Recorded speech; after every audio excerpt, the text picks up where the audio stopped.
Hello everyone, we are very happy to show you the results of our recently published study in Developmental Medicine and Child Neurology. This study, called the Prognosis Value of Neonatal Conventional EEG in Hypoxic-ischemic Encephalopathy during Therapeutic Hypothermia, is the result of a collaboration between neurophysiologists, neonatologists and neuropsychologists. Hypoxic-ischemic encephalopathy is the most common cause of acute neurological damage in full-term newborns. Moderate therapeutic hypothermia has been established as the standard treatment, reducing mortality and improving neurodevelopmental outcomes.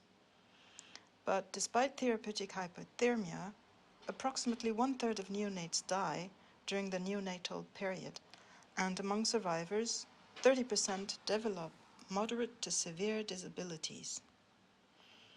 Predicting the neurodevelopmental outcome is of highest importance and requires the development of early prognostic biomarkers.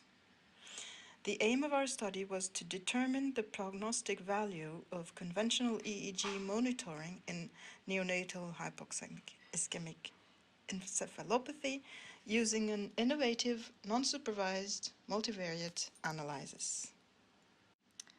We included 95 full-term neonates with clinical and biological criteria of hypoxic-ischemic encephalopathy.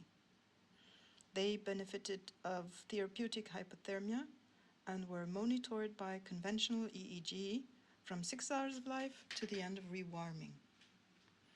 We assessed the neurodevelopment at 2 years old using the International Classification of Functioning, Disability and Health. We classified 64 neonates in a favorable outcome group and 31 in an adverse outcome group. Conventional EEG were read by 2 neurophysiologists, blinded to the clinical information and to the neurodevelopmental outcome. By periods of 6 hours, the EEG background was graded according to the French classification from 0, normal, to 5, inactive tracé. The seizure burden was defined as the sum of seizure electrographic activity and expressed as the percentage of time spent in seizure. For each 6-hour period, the ES scale was scored as 0, no seizure, 1, seizure burden below 20% of the time, and 2, seizure burden above 20% of the time. To determine the prognostic value of CEEG, we performed a principal component analysis combined with a hierarchical clustering on principal component. 3 EEG biomarkers determined from the principal components significantly related to outcome were defined to clinical practice. This way, we demonstrated the high prognostic value of CEEG with an efficiency of 96% to predict favorable versus adverse outcomes.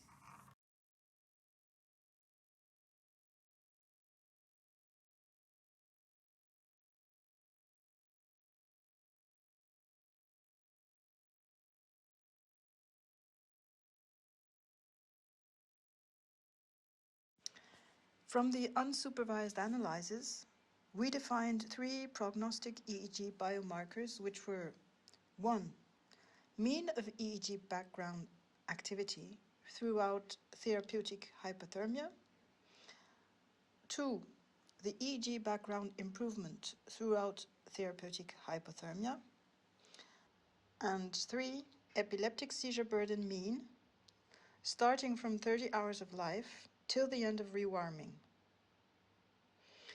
Using these clinically relevant neurobiomarkers, we demonstrated that all of the neonates which had a rapid EEG background improvement with recovery of physiological features had a favorable outcome.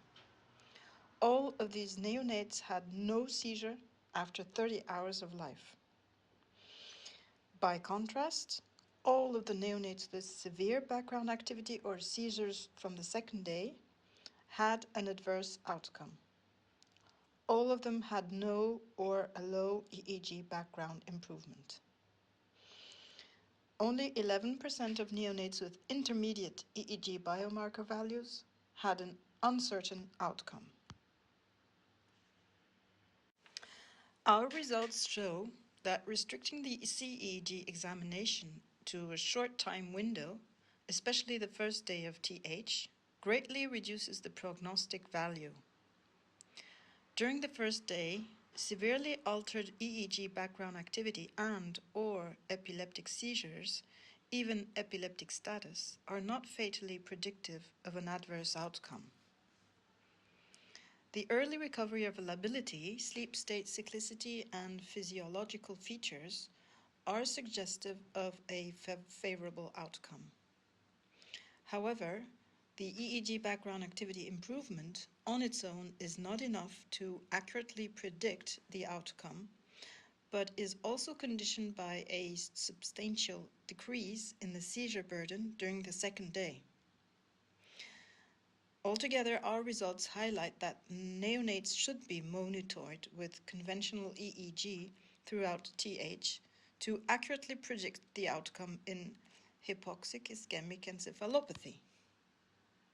Et merci à tous pour votre attention.